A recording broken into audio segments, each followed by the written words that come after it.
តាមពិតទៅអារឿងកម្មវិធីសេវលុយនេះមិនមែនគេចេះតែចេញទេ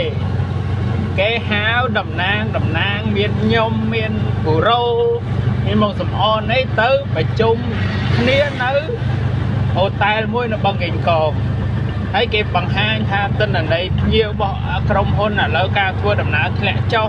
ឃើញអ្នកបើកបរទនេច្រើនគេក៏បង្កើតកម្មវិធីហ្នឹងទុកឲ្យយើងបើកនៅក្នុងម៉ោងទនេគីឡូមានភ្ញៀវតាក់ទាញភ្ញៀវ booking កាន់តែច្រើននៅក្នុងអាម៉ោងថ្ងៃស្ងាត់ហ្នឹងណាហើយក៏សួរយើងអូខេអត់អីអូខេអត់ពួកអារ៉ាឌីវាអូខេអស់ហើយតាវាអូខេមួយគេមួយអីអស់ហើយស៊ីបាយស៊ីចុកជាមួយគ្នាទាំងខ្ញុំទាំងអីហ្នឹងចាប់ដៃគ្នាហើយអស់ហើយស្រាប់ដល់ពេលក្រុមហ៊ុនគាត់តែបង្កើតសេវាកម្មហ្នឹងមកមិនទាន់ដំណើរការហ៎ពួកអានោះបកាច់ឆេះដុំឈុលហ្មងហើយបើវាមិនព្រមបកាយគេនៅកន្លែងហ្នឹងទៅវាមិនបកាយវាសុខចិត្តអូខេចាប់ដៃមួយគេដល់ពេលឥឡូវចេញមកវាទៅវាយបហាគេណាឆ្កុយទៅខ្ញុំនឹងមិនឈប់ដាក់វាសិតតែជាយុទ្ធសាស្ត្រនៃគេរៀបចំរៀបកម្រងឡើងដើម្បីឲ្យយើងចូលនៅក្នុងកាឡារបស់គេទេអានេះធម្មតាទៅចូលហើយគេមិនមកនិយាយថាចាំបាច់មកតនេច្រើនទេតែធម្មតាតែភ្ញៀវជីអាណាថោកជាងហើយវាទៅអាហ្នឹងហើយវាធ្ងន់ជាងវាហូរទៅអាហ្នឹងហើយវាសិតតែចូលកាឡារបស់គេទេហើយយើងវាភ្លើផងនៅទៅចាប់ដៃទៅស៊ីចុកជាមួយគេហើយទៅត្រូក្រោមអំណាចរបស់គេហើយមកធ្វើឯងនិយាយធ្វើដូចអត់ដឹងខ្យល់អត់ដឹងរឿងអីទៀតអាហ្នឹងមកអញជេរក្បាលទៀតពួកអោហ្នឹងរឿងដែលមិនមានរឿងវាធ្វើឲ្យមានរឿងនឹងកើតឡើងមកវាអត់មានតែចាំបាច់អីថាទៅខ្លាចអត់មានភ្ញៀវដឹកទេខ្ញុំដឹងទេខ្ញុំលៀងដៃហើយក្រុមហ៊ុនគេហាខ្ញុំឲ្យបងសំអនទៅធ្វើ BA គេខ្ញុំអត់ទៅដែរបុកឡើយហើយចូលវាចេញវីដេអូមកវាធ្វើដូចស្លេស្លន់ស្លោសម្បើមនេះធ្វើដល់អត់មានដឹងរឿងអត់មានរឿងអីសោះវាទៅបង្កើតរឿងឲ្យមានអាកម្មវិធីថោកដឹកថោកហ្នឹងអត់យល់ទេនេះហើយវាចេញមកបកាច់ធ្វើស្លេសម្បើមហ៎ការងារវាធ្វើអីអត់មានច្បាស់លាស់ចឹងបានវាចេះតវ៉ាម្ដងហើយម្ដងទៀតអត់ចេះចប់រឿងហ្នឹង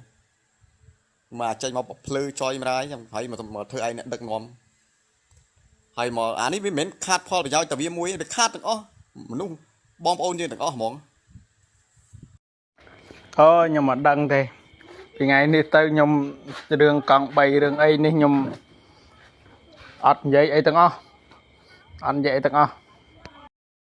ហើយសួរថាទៅជួបជុំនឹងវាមានថតផុសទេវាមានបង្ហាញសាធារណៈទេវាមានបង្ហាញវាមានសួរមតិយោបល់ពីបងប្អូនយើងទេអត់ទេមែនទេហើយការសម្រេចតែគ្នាឯងប្រហែលអ្នកហ្នឹងហើយមានថតផុសសាធារណៈទេ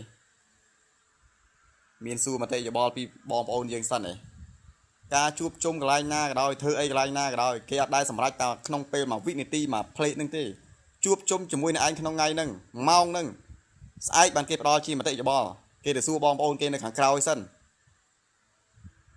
លើចុយម្ដាយពួកអាភ្លើនេះខ្ញុំយល់ចិត្តបងឯងចង់ឲ្យអ្នកបើកបរអ្នករត់កង់3ដឹកបានតម្លៃថ្លៃតែខ្ញុំចង់ប្រាប់បងឯងថាទីផ្សារសេរី